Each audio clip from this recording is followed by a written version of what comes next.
നമസ്കാരം. അധ്യാത്മരാമായണം തുടരുകയാണ്. ഇന്ന് യുദ്ധകാണ്ഡത്തിൽ വിഭീഷണൻ രാമസന്നിധിയിൽ ശുകബന്ധനം, സേതുബന്ധനം എന്നീ പംക്തികളാണ് ചൊല്ലാൻ പോകുന്നത്.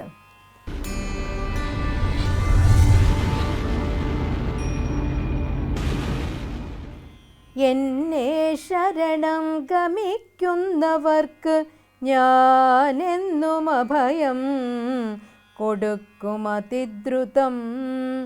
ശ്രീരാമവാക്യാമൃതം കേട്ടു വാനരവീരൻ വിഭീഷണൻ തന്നെ വരുത്തിനാൻ.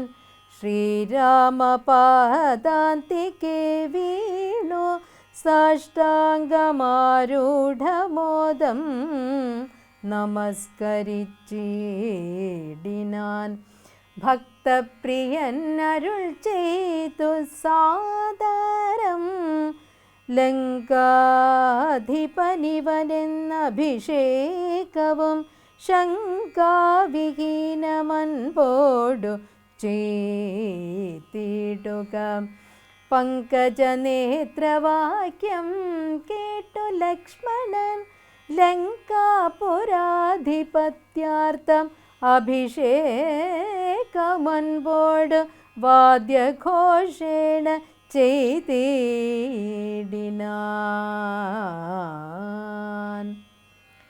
അർണവതീരേ കിഴക്കു നോക്കി തൊഴുതർണോ ജലോചനാകിയ രാഘവൻ ദർഭ വിരിച്ചു നമസ്കരിച്ചിടിനാൻ. അദ്ഭുത വിക്രമൻ ഭക്തി പൂണ്ടെത്രയും മൂന്നഹോരാത്രമുപാസിച്ചിതങ്ങനെ മൂന്നു ലോകത്തിനും ദാതനാമീശ്വരൻ ഏത്തുമിളകീല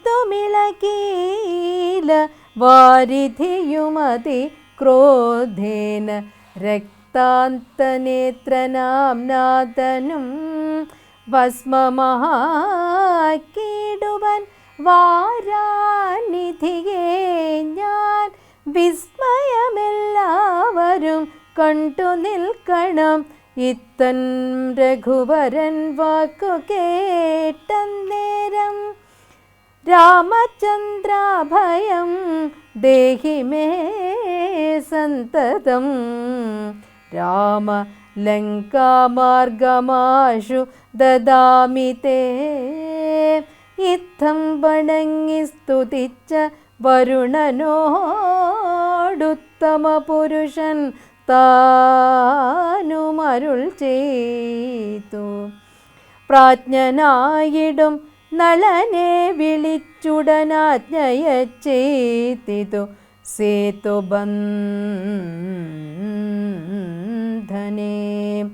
ദുർവാരവീര്യമിയെന്ന കവികളും സർവദിക്കിങ്കലും നിന്നു സരഭസം പർവത പാഷാണപാദപജാലങ്ങൾ കൊണ്ടുവരുന്നവ വാങ്ങിത്തെരുതരെ കണ്ഠവിഹീനം പടുത്തു തുടങ്ങിനാൻ.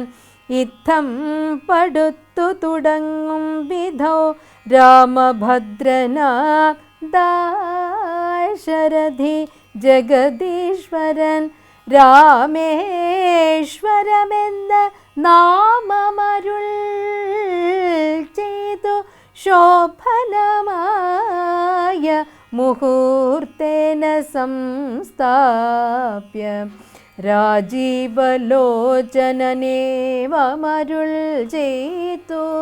യാതൊരു മർത്യനിവിടെ വന്നതരാൽ സേതുബന്ധം കണ്ടു രാമേശ്വരനെയും ഭക്ത്യാ ഭജിക്കുന്നിതപ്പോളവൻ ബ്രഹ്മഹത്യാദി പാപങ്ങളോടും വേർപെട്ടതിശുദ്ധനായി വന്നുകൂടും. മമാനുഗ്രഹാൽ മുക്തിയും വന്നിടുമില്ലൊരു സംശയം. സേതുബന്ധത്തിങ്കൽ മജ്ജനവും ചെയ്തു ഭൂതേശനാകിയ രാമേശ്വരനെയും കണ്ടു വണങ്ങി പുറപ്പെട്ടു ശുദ്ധനായി കുണ്ഠത കൈവിട്ടു വാരാണസി പൊക്കു ഗംഗയിൽ സ്നാനവും ചെയ്തു ജിതശ്രമം ഗംഗാസലിലവും കൊണ്ടു വന്നദരാൽ രാമേശ്വരൻ അഭിഷേകവും ചെയ്തഥാ ശ്രീമത്സമുദ്രേ കളഞ്ഞു തൽഭാരവും മജ്ജനം ചെയ്യുന്ന മർത്യനെന്നോട് സായുജ്യം വരുമതിനിൽ ഒരു സംശയം സേതുവിന്മേലെ നടന്നു കവികളും ആതങ്കഹീനം കടന്നു തുടങ്ങിനാർ മാരുതി കണ്ഠേ കരേരി രഘുത്തമൻ ലങ്കാപുരാലോകനാശയ രാഘവൻ ശങ്കാവിഹീനം സുബേലാചലോപരി സംപ്രാപ്യ നോക്കിയ നേരത്തു കണ്ടിതു ജംഭാരിതൻ പുരിക്കൊത്തലങ്കാപുരം സസ്മിതം വാനരന്മാരോടു ചൊല്ലിനാൻ മുന്നേ നിബദ്ധനായൊരു ശുകാസുരൻ തന്നെ വിരവോടയക്യമടിയാതെ ചെന്നു ദശഗ്രീവനോടു വൃത്താന്തങ്ങളൊന്നൊഴിയാതെയറിയിക്ക വൈകാതെ എന്നരുൾ ചെയ്തതു കേട്ടു തൊഴുതവൻ ചെന്നു ദശാനനൻ തന്നെ വണങ്ങിനാൻ.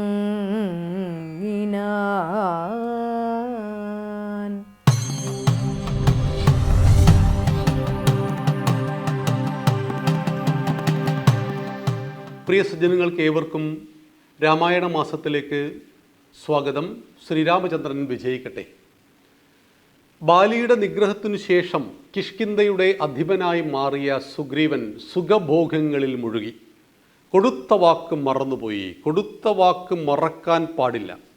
ആപത്തിൽ സഹായിച്ചതാരാണോ അവരെ ഒരിക്കലും മറക്കാൻ പാടില്ല.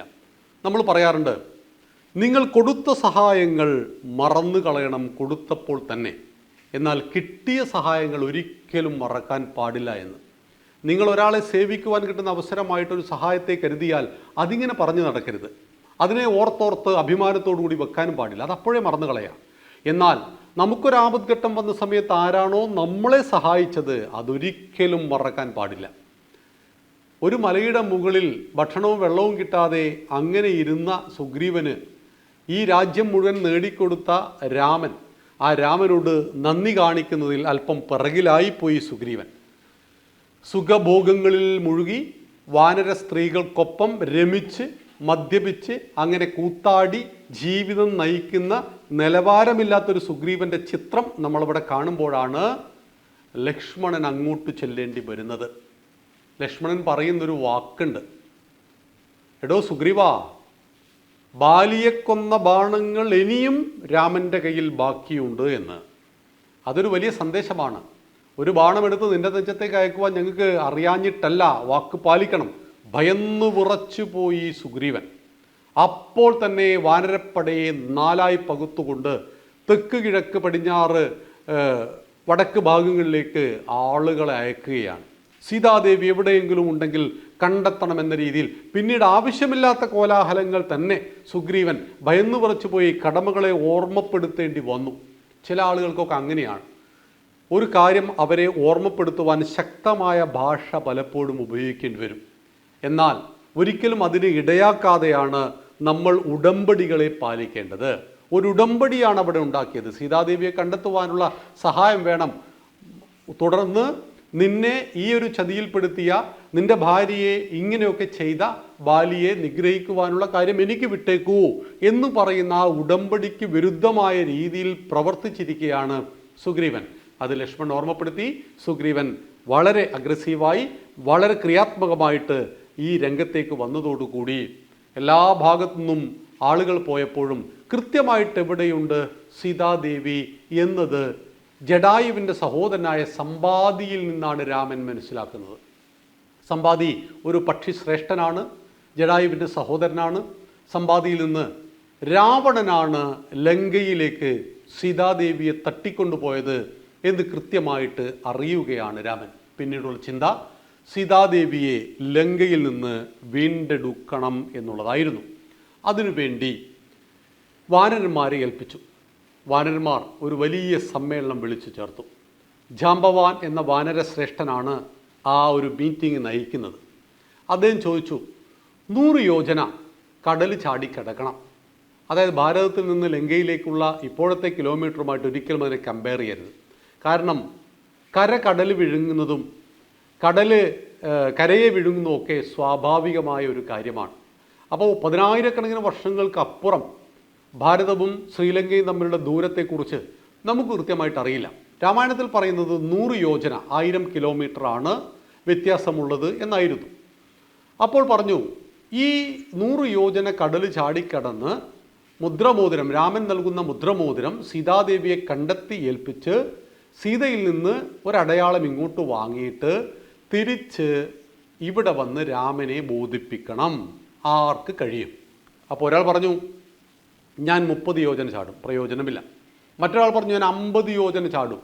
എന്ന് വെച്ചാൽ നടുക്കടലിൽ പോയിട്ടാണ് വീഴുക, ഉപ്പ് വെള്ളം കുടിച്ച് ചാകേണ്ടി വരും. എന്ന് വെച്ചാൽ ഇതിൻ്റെയൊക്കെ കാര്യം ലൂസ് ടോക്ക് എന്ന് പറയും നമ്മൾ. കാര്യഗൗരവങ്ങൾ ചർച്ച ചെയ്യുന്ന വേദിയിൽ വെച്ചിട്ട് ഇമ്പോസിബിളായ കാര്യങ്ങൾ അല്ലെങ്കിൽ അപ്രായോഗികമായ കാര്യങ്ങൾ ഒരിക്കലും പറയരുത്. ഗൗരവമുള്ള വിഷയങ്ങൾ ചർച്ച ചെയ്യുമ്പോൾ ഗൗരവത്തിൽ അതിനെ സമീപിക്കണം. 100 യോജനയാണ് കടലെന്ന് കൃത്യമായിട്ട് പറഞ്ഞിട്ട് ഞാൻ 50 യോജന ചാടാൻ യോഗ്യതയുള്ളവനാണെന്ന് പറയേണ്ടത് ഒരാവശ്യമില്ല. മറ്റൊരാൾ പറയുന്നു, ഞാൻ അങ്ങോട്ട് ചാടും ഇങ്ങോട്ട് ചാടാൻ കഴിയില്ല, അപ്പോൾ ഇയാൾക്ക് എന്ത് സംഭവിച്ചു എന്ന് ആർക്കും അറിയില്ല. അപ്പോഴാണ് ഇതിലൊന്നും പെടാതെ ഒരാൾ ദൂരെ മാറിയിരിക്കുകയാണ്. നമ്മുടെ വൃദ്ധവാനരൻ ജാംബവാൻ അയാൾക്കരികിലേക്ക് പതുക്കെ ചെല്ലുന്നു. എന്നിട്ട് അയാളുടെ ചുമലിൽ കൈവച്ചിട്ട് അയാളെ വിളിക്കുകയാണ്, ആഞ്ജനേയ എന്ന് വിളിച്ചു. ഇത് കേട്ടപ്പോൾ അദ്ദേഹം തിരിഞ്ഞു നോക്കിയിട്ട് പറഞ്ഞു, എന്താണ് എൻ്റെ പേര് മാറ്റി വിളിക്കുന്നത്? എൻ്റെ പേര് ഹനുമാൻ എന്നല്ലേ, എന്നെ എന്തുകൊണ്ടാണ് അങ്ങ് ആഞ്ജനേയ എന്ന് വിളിച്ചത്? അപ്പോൾ പറഞ്ഞു, മോനെ, നീ എങ്ങനെ ഹനുമാനായി എന്ന് നീ അറിയണം. നിൻ്റെ യഥാർത്ഥ പേര് ആഞ്ജനേയൻ എന്നാണ്. നിൻ്റെ അമ്മയുടെ പേര് അഞ്ജനാദേവിയാണ്, നിൻ്റെ അച്ഛൻ വായു ഭഗവാനാണ്. നിനക്കൊരു 5-6 വയസ്സ് പ്രായമുള്ളപ്പോൾ ഒരു ദിവസം പ്രഭാതത്തിൽ നീ ഉദിച്ചു വരുന്ന സൂര്യനെ കണ്ടു. ഈ സൂര്യനെ കണ്ടപ്പോൾ നീ തുടുത്ത പഴമാണെന്ന് തെറ്റിദ്ധരിച്ചു. സൂര്യനെ വിഴുങ്ങാൻ വേണ്ടി നീ ആകാശത്തേക്ക് ഉയർന്നു ചാടി. വാ പിളർന്നുള്ള നിൻ്റെ വരവ് കണ്ടപ്പോൾ ഭയന്നുപോയി സൂര്യൻ. അങ്ങനെ സൂര്യൻ അലറി വിളിച്ചു. സൂര്യനെ സഹായിക്കുവാൻ ദേവന്മാരുടെ രാജാവ് ദേവേന്ദ്രൻ വന്നു. വജ്രായുധം കൂടെ ഉണ്ടായിരുന്നു. ദേവേന്ദ്രൻ ആ വജ്രായുധം നിനക്ക് നേരെ പ്രയോഗിച്ചു. ആ ആയുധം നിൻ്റെ ഹനുവിൽ തട്ടി. ഹനു എന്നാൽ താടിയല്. നീ താഴേക്ക് പതിച്ചു. നിൻ്റെ ബോധം നഷ്ടപ്പെട്ടു. നിൻ്റെ അച്ഛൻ നിന്നെയും കൊണ്ട് പാതാള ലോകത്തിൽ പോയി ഒളിച്ചു.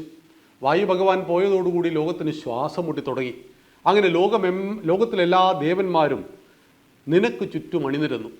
വായു ഭഗവാനെ സന്തോഷിപ്പിക്കുവാൻ വേണ്ടി അവർ പറഞ്ഞു, ഞങ്ങളുടെ ശക്തിയിൽ നിന്ന് ഒരു നിശ്ചിത ശതമാനം നിങ്ങളുടെ മകന് നൽകുന്നതാണെന്ന് പറഞ്ഞിട്ട് സകല ദൈവങ്ങളും അവരുടെ കഴിവിൽ നിന്ന് ഒരു നിശ്ചിത ശതമാനം നിനക്ക് നൽകിയതോടുകൂടി ആഞ്ജനേയനായ നീ ഹനുമാൻ എന്ന പേരിൽ അറിയപ്പെടാൻ തുടങ്ങി. അതായത് സകല ദൈവിക ഗുണങ്ങളുടെയും വിളനിലമാണ് പൊന്നുമോനെ നീ. നിന്നെക്കൊണ്ടിതിന് സാധിക്കും, നിന്നെക്കൊണ്ട് മാത്രമേ ഇതിനു സാധിക്കൂ എന്ന് പറയുന്ന ആ വാക്കുകൾ, മോട്ടിവേഷൻ, അത് നൽകുകയാണ് ഇവിടെ ചെയ്യുന്നത്. അതോടുകൂടി ഹനുമാന് മനസ്സിലാകുന്നു, എന്നെക്കൊണ്ടിതിന് പറ്റും. നമ്മൾ പറയാറുണ്ട്, രാവിലെ 6 മണിക്ക് കുട്ടി എഴുന്നേൽക്കണം. അമ്മ ആദ്യം വിളിച്ചു എഴുന്നേറ്റില്ല, രണ്ടാമത് വിളിച്ചു എഴുന്നേറ്റില്ല, മൂന്നാമത് വിളിച്ചപ്പോൾ എഴുന്നേൽക്കാതെ കുട്ടിയോട് അമ്മ നന്നായി ചൂടായി പറയാറുണ്ട്. പൊതുവേ ചില സ്ഥലങ്ങളിൽ ഈ പോത്തുപോലെ കിടന്നുറങ്ങാതെ എണീറ്റ് പോടാ എന്നൊക്കെ പറയും. അപ്പോൾ രാവിലെ കുട്ടി അഭിസംബോധന ചെയ്യുന്നത് പോത്തേ പോത്തേ എന്നാണ്. നമ്മൾ 3 അവസ്ഥയിലൂടെയാണ് ദിവസവും നമ്മൾ കടന്നു പോകുന്നത്. ജാഗ്രത, സ്വപ്നം, സുഷുപ്തി, സ്വപ്നം, ജാഗ്രത എന്ന് മനസ്സിലായി. എന്താണ്? നമ്മൾ രാത്രി ഇന്ന് ഉറങ്ങാൻ കിടക്കുന്നു. 10 മണിക്ക് ഉറങ്ങാൻ കിടന്നു, ഒരു 10:15 കൂടി നമ്മൾ ഉറങ്ങിയാൽ നമ്മൾ ആദ്യം സ്വപ്നത്തിലേക്ക് പോകും. ഈ സ്വപ്നം എന്ന് പറയുന്നത് നമ്മുടെ സങ്കല്പങ്ങൾ, നമ്മുടെ അനുഭവങ്ങൾ, നമ്മുടെ ആഗ്രഹങ്ങളൊക്കെയാണ്. നമ്മളാരും ഉഗാണ്ട സ്വപ്നം കണ്ടിട്ടുണ്ടാവില്ല, കാരണം ഉഗാണ്ട എന്ന അനുഭവം നമുക്കില്ല. അങ്ങനെ സ്വപ്നം ഇങ്ങനെ കണ്ടുകൊണ്ടിരിക്കുക രാത്രി 1:30-2 മണിയൊക്കെ ആകുമ്പോൾ നമ്മൾ സുഷുപ്തിയിലേക്ക് പോകും. സുഷുപ്തി എന്ന് പറഞ്ഞാൽ മലയാളത്തിൽ അതിന് ഗാഢനിദ്ര എന്ന് പറയും, മരണത്തിന് തുല്യമായൊരവസ്ഥയാണ്. അപ്പോൾ ഈ സമയത്ത് നമ്മളുടെ ചിന്തകളൊന്നുമില്ല. ആ സുഷുപ്തി ഒരു 1.5-2 മണിക്കൂർ സമയമൊക്കെ ഉണ്ടാവും. സുഷുപ്തിയിൽ നിന്ന് വീണ്ടും നമ്മൾ സ്വപ്നത്തിലേക്ക് പോകും. അതുകൊണ്ടാണ് പുലർകാല സ്വപ്നം എന്നൊക്കെ പറയുന്നില്ല നമ്മൾ. അപ്പോൾ ആ സ്വപ്നത്തിലേക്ക് പോയിട്ട് ആ സ്വപ്നത്തിൽ നിന്ന് ജാഗ്രതയിലേക്ക് ഉണരേണ്ട കുട്ടിയാണ് ആദ്യം കേൾക്കുന്ന വാക്ക് പോത്തുപോലെ കിടന്നുറങ്ങാതെ എഴുന്നേറ്റ് പോടാ എന്ന് പറയുമ്പോൾ പോത്തായി തീരുവാനുള്ള ഒരു ടെൻഡൻസി കുട്ടി കാണിക്കും. അപ്പോഴാണ് നമുക്ക് എങ്ങനെയാണ് വിശ്വാമിത്ര മഹർഷി രാമനെ വിളിച്ചുണർത്തിയത്. രാമായണം അതുകൂടി നമ്മളെ പഠിക്കും. ഒരു വിളിച്ചുണർത്തൽ പോലും എത്രമാത്രം ജാഗ്രതയുണ്ടായിരുന്നു രാമായണത്തിന് എന്ന് പഠിപ്പിക്കുന്ന രംഗമാണത്. കാട്ടിലുറങ്ങിപ്പോയ രാമനെ വിളിക്കുകയാണ് വിശ്വാമിത്രൻ. കൗസല്യ സുപ്രജ രാമ പൂർവ സന്ധ്യ പ്രവർത്തതേ ഉത്തിഷ്ഠ നരശാർധൂല കർത്തവ്യം ദൈവമാന്വിതം ഉത്തിഷ്ഠോത്തിഷ്ഠ ഗോവിന്ദ ഉത്തിഷ്ഠ ഗരുഡധ്വജ. നമ്മൾ കേട്ടിട്ടുണ്ട് വെങ്കടേശ്വര സുപ്രഭാതത്തിൻ്റെ CD ഒക്കെ വീട്ടിലുണ്ടാവും. ഇതൊക്കെ വെച്ചിട്ടാണ് നമ്മുടെ കുട്ടിയെ നമ്മൾ ഇങ്ങനെയൊക്കെ അഭിസംബോധന ചെയ്യുന്നത്. കൗസല്യ സുപ്രജ രാമ, കൗസല്യയുടെ നല്ല പ്രജയായ നല്ല മകനായ രാമ, സന്ധ്യ പ്രവർത്തതേ പൂർവസന്ധ്യ പ്രഭാതസന്ധ്യ പ്രവർത്തിച്ചു തുടങ്ങിയിരിക്കുന്നു. ഉത്തിഷ്ഠ എഴുന്നേൽക്കൂ, നരശാർധൂല നരന്മാരിൽ ശ്രേഷ്ഠനായവനെ, കർത്തവ്യം ദൈവമാന്വിതം നിന്നിൽ അർപ്പിതമായ ഈശ്വരീയ കർമ്മങ്ങളെ ചെയ്യുവാൻ കൗസല്യയുടെ പൊന്നുമോനെ എണീക്കൂ എന്ന് പറയുന്നതും പോത്തെ എണീക്കൂ എന്ന് പറയുന്നതും ഒരുപോലെയാണ് അമ്മമാരെ, നമ്മൾ ചിന്തിക്കേണ്ടതാണത്. അപ്പോൾ അവിടെയാണ് ആ വിളിച്ചുണർത്തൽ പോലും നമുക്ക് രാമായണത്തിലൂടെ ലഭ്യമാകും. തൻ്റെ ശക്തിയെ തിരിച്ചറിയുവാൻ ജാമ്പവാൻ കാരണമായി, തൻ്റെ ശക്തി എന്താണെന്ന് തിരിച്ചറിഞ്ഞ ഹനുമാൻ പിന്നീട് ചെയ്തത് എന്താണ് എന്ന് നമുക്ക് നാളെ ചിന്തിക്കാം. നന്ദി, നമസ്കാരം. ശ്രീരാമചന്ദ്രൻ വിജയിക്കട്ടെ.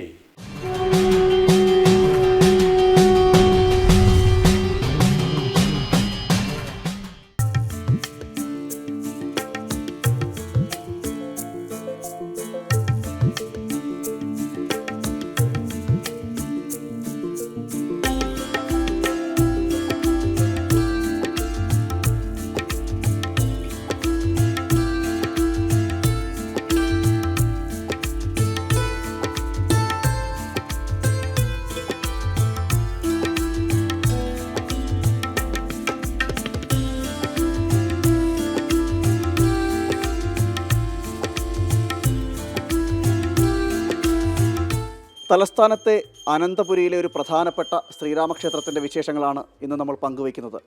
പോത്തൻകോടിന് സമീപത്തെ പ്ലാമൂട് ശ്രീരാമക്ഷേത്രം ചരിത്രപ്പഴമ കൊണ്ടും ഐതിഹ്യ പെരുമ കൊണ്ടും ഏറെ കീർത്തിയാർജിച്ചതാണ് ഈ ക്ഷേത്രം. അനന്തപുരിക്ക് തന്നെ തിലകക്കുറിയായി മാറുകയാണ് പ്ലാമൂട് ശ്രീരാമസ്വാമി ക്ഷേത്രം. വെല്ലേന്തിയ ശ്രീരാമദേവനെ പ്രധാന ദേവതയായി പൂജിക്കുന്ന അത്യപൂർവം ക്ഷേത്രങ്ങളിൽ ഒന്നുകൂടിയാണ് പോത്തൻകോട് സ്ഥിതി ചെയ്യുന്ന പ്ലാമൂട് ശ്രീരാമസ്വാമി ക്ഷേത്രം.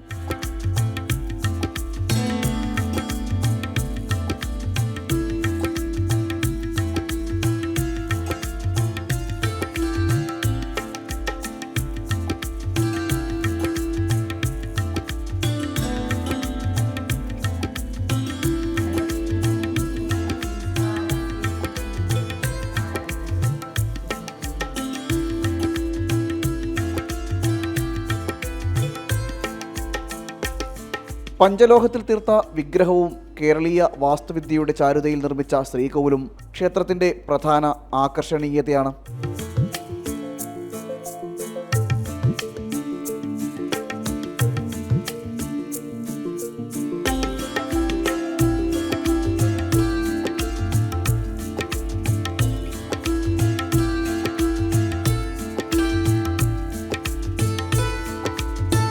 ജഗദ്ഗുരു സത്യാനന്ദ സരസ്വതി സ്വാമികളുടെ ശിഷ്യന്മാരിൽ ഒരാളായ ഗോവിന്ദപിള്ള ഗുരുക്കൾ തൻ്റെ ഭൂമിയിൽ തെക്കത് സംവിധാനത്തിൽ ആരാധിച്ചു വന്നതാണ് ശ്രീരാമസ്വാമിയെ.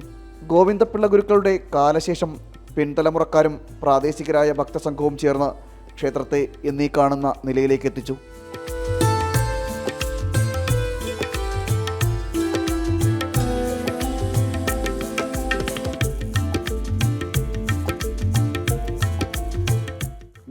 പാറയിൽ ഗോവിന്ദപിള്ള എന്നൊരു വ്യക്തി ഇവിടെ ഉണ്ടായിരുന്നു. അദ്ദേഹം ശ്രീരാമദാസ് ആശ്രമത്തിൻ്റെ ഒരു സത്യാനന്ദ സരസ്വതിയുടെയും ഒരു ശിഷ്യനായിരുന്നു. നിരന്തരം സത്യാനന്ദ ആശ്രമത്തിൽ പോവുകയും അദ്ദേഹത്തിൻ്റെ രാമായണ വായന അവിടുത്തെ പട്ടാഭിഷേകത്തിലൊക്കെ പങ്കെടുക്കുകയൊക്കെ ചെയ്തിരുന്നു. വയസ്സായപ്പോൾ അദ്ദേഹത്തിന് പോകാൻ പറ്റാത്തൊരു സാഹചര്യം വന്ന് അത് ചെന്ന് സത്യാനന്ദ സരസ്വതി അദ്ദേഹത്തിനോട് പറയുകയും അദ്ദേഹം ഇവിടെ വന്ന് ഈ 2 ഏക്കർ ഭൂമി ചുറ്റി നടന്നിട്ട് അദ്ദേഹം ഇവിടെ വന്ന് ഒരു കളം ഇങ്ങനെ വരച്ചിട്ട് പറഞ്ഞ് ഞാൻ ഒരു ഫോട്ടോ തരാം, ആ ഫോട്ടോ ഇവിടെ വച്ച് നീ ആരാധിക്കാൻ പറഞ്ഞു. അങ്ങനെ അദ്ദേഹം ഇവിടെ വച്ച് ഫോട്ടോ ആരാധിച്ചു. അത് കുറേ കാലങ്ങൾ പോയി. അത് അവസാനം ബാലഗോകുലത്തിൻ്റെ പേരിൽ ഇവിടെ ശ്രീകൃഷ്ണ ജയന്തിയും തുടക്കവും ഒക്കെ ഇവിടെ നിന്ന് ആരംഭിച്ച് അങ്ങനെ ഈ ആശ്രമം പുറം ലോകം അറിയാൻ തുടങ്ങി. അദ്ദേഹത്തിൻ്റെ കാലം കഴിഞ്ഞതിന് ശേഷം അദ്ദേഹത്തിൻ്റെ മകൻ വി രഘുമാറിൻ്റെ കയ്യിലെത്തുകയും അദ്ദേഹം ഈ ക്ഷേത്രത്തിന് മുന്നോട്ട് കൊണ്ടുപോകാൻ വേണ്ടിയിട്ട് വിശ്വഹിന്ദു പരിഷത്തിൻ്റെ പൂർണ്ണ അധീനതയിൽ അദ്ദേഹം പ്രമാണമാക്കി 17 അംഗ ട്രസ്റ്റ് സമിതി രൂപീകരിച്ച് നമ്മളെല്ലാവരുടെയും കൂടി ചേർന്ന് അന്ന് ചെറിയ ഒരു ഭജന മഠം പോലെയായിരുന്നു. അപ്പോൾ അവിടെ ഒരു അമ്പലം കെട്ടണമെന്നൊരാഗ്രഹം വന്ന് അമ്പലം കെട്ടാൻ വേണ്ടിയിട്ട് ഞങ്ങൾ ദേവപ്രശ്നം വച്ചു. ദേവപ്രശ്നം വച്ചപ്പോഴേക്ക് അമ്പലത്തിൻ്റെ അളവുകൾ ശരിയല്ലെന്ന് മനസ്സിലായി. അങ്ങനെ പുതിയ അമ്പലം തുടങ്ങാനായിട്ട് പ്രാരംഭം കുറിച്ച് സ്ഥപതി വന്ന് കണക്ക് നോക്കി ശിലയിടാനായിട്ട് കണക്ക് നോക്കിയപ്പോൾ സത്യാനന്ദ സരസ്വതി നേരത്തെ ഇവിടെ ഏത് രീതിയിലാണോ കളം വരച്ചു കൊടുത്തത് അതേ സ്ഥാനത്ത് തന്നെയാണ് പുതിയ അമ്പലവും വന്നത്. ഒരല്പം പോലും അങ്ങോട്ടും ഇങ്ങോട്ടും മാറിയിട്ടില്ല. ദാശരഥി പൂജ ക്ഷേത്രത്തിലെ പ്രധാന വഴിപാടുകളിലൊന്നാണ്. ശ്രീരാമനവമി ദിനത്തിൽ ക്ഷേത്രത്തിൽ വിശേഷാൽ പൂജകളും വഴിപാടുകളും നടക്കാറുണ്ട്. ആയില്യ പൂജയും മണ്ഡലചെറപ്പ് മഹോത്സവവും ക്ഷേത്രത്തിൽ പ്രാധാന്യത്തോടെ നടത്തി വരുന്നു. ഇവിടുത്തെ ശ്രീരാമക്ഷേത്രം പുനഃപ്രതിഷ്ഠ നടത്തിയിട്ട് 8 വർഷമായി. കർക്കിടകം 30 നമുക്ക് ദാശരഥി പൂജ എന്ന പേരിൽ പൂജയുണ്ട്. പിന്നെ വൃശ്ചികത്തിൽ 40 ദിവസത്തെ പൂജയുണ്ട്. പിന്നെ ഗണപതി ഭഗവാനുണ്ട്, നാഗരാജാവുണ്ട്. എല്ലാ കർക്കിടക മാസത്തിലും 30 ദിവസം പൂജയും അഹോരാത്ര രാമായണ പാരായണം നടത്തി പട്ടാഭിഷേകത്തോടുകൂടി സമാപിക്കുകയും ചെയ്യുന്നു. അതുപോലെ കർക്കിടക ബലി ഉൾപ്പെടെയുള്ള നല്ല പുണ്യപ്രവൃത്തികളും എല്ലാ മലയാള മാസം 1-ാം തീയതിയും ഗണപതി ഹോമം, ആയില്യ പൂജ, അങ്ങനെയുള്ള ശ്രീരാമനവമിയിൽ ശ്രീരാമ ഉത്സവവും വളരെ ഗംഭീരമായി 8-ാം വർഷത്തിലേക്ക് നമ്മൾ കടന്നു കഴിഞ്ഞു. അടുത്ത 9 വർഷത്തിലേക്ക് കടക്കുന്നു. ശ്രീരാമസ്വാമിയുടെ അനുഗ്രഹം തേടി നിരവധി ഭക്തർ ദേശദേശാന്തരങ്ങളിൽ നിന്ന് പ്ലാമൂട് ശ്രീരാമസ്വാമി ക്ഷേത്രത്തിലെത്താറുണ്ട്. നമ്മുടെ രാമായണ വായനയിലൂടെ പ്രസിദ്ധിയാർജിച്ച ഒരു ക്ഷേത്രമാണ്. ഒരുപാട് ശ്രീരാമ ഭക്തർ നമ്മുടെ അടുത്തുനിന്നല്ല ദൂരെ നിന്നാണ് ഒരുപാട് പേര് എത്തുന്നത് ശ്രീരാമക്ഷേത്രം അന്വേഷിച്ച്. വരുന്നവരൊക്കെ പറയുന്നത് വിളിച്ചാൽ വിളിയേക്കുന്ന ഒരു ഭഗവാനാണ് ശ്രീരാമൻ എന്നാണ് പറയുന്നത്. ഇവിടെ കർക്കിടക ബലിയോടനുബന്ധിച്ച് ഒരുപാട് പേര് ഇവിടെ ബലിതർപ്പണത്തിന് എത്തിയിട്ടുണ്ടായിരുന്നു. ഭക്തർക്ക് അഭീഷ്ട വരപ്രദായകനാണ് ശ്രീരാമസ്വാമി എന്നാണ് ഭക്തർ പറയുന്നത്. ഈ കലിയുഗത്തിലെ മോക്ഷദായകനായ ശ്രീരാമനെ രാമായണ പാരായണം ചെയ്യുന്നത് മോക്ഷപ്രദമാണ്. വളരെ അനുഗ്രഹമുള്ളൊരു നാടാണ് ഈ പ്ലാമൂട്. ഇവിടെ വന്ന് ഈ ശ്രീരാമക്ഷേത്രത്തിൽ രാമായണം വായിക്കാൻ കഴിയുന്നതും ഈ രാമനെ തൊഴാൻ കഴിയുന്നതും വളരെ അനുഗ്രഹപ്രദമാണ്. അനേകായിരം ആൾക്കാർ ഇപ്പോൾ തന്നെ അറിഞ്ഞ് ഇവിടേക്ക് വരുന്നുണ്ട്. വളരെ മോക്ഷദായകമായ ഒരു ക്ഷേത്രമാണ്. എല്ലാവരും ഇവിടെ വന്ന് തൊഴാറുണ്ട്. ശ്രീരാമസ്വാമിക്ക് പുറമെ ഉപദേവതകളായി ഗണപതിയും നാഗരാജാവിനെയും ക്ഷേത്രത്തിൽ പ്രതിഷ്ഠിച്ചിട്ടുണ്ട്. മര്യാദാ പുരുഷോത്തമനായ ശ്രീരാമസ്വാമിയുടെ അനുഗ്രഹം ഒരു നാടിന് തന്നെ ഐശ്വര്യമായി മാറുന്നതും പോത്തൻകോട് പ്ലാമൂട് ശ്രീരാമസ്വാമി ക്ഷേത്രത്തിലെത്തിയാൽ നമുക്ക് അനുഭവിച്ചറിയാൻ കഴിയും.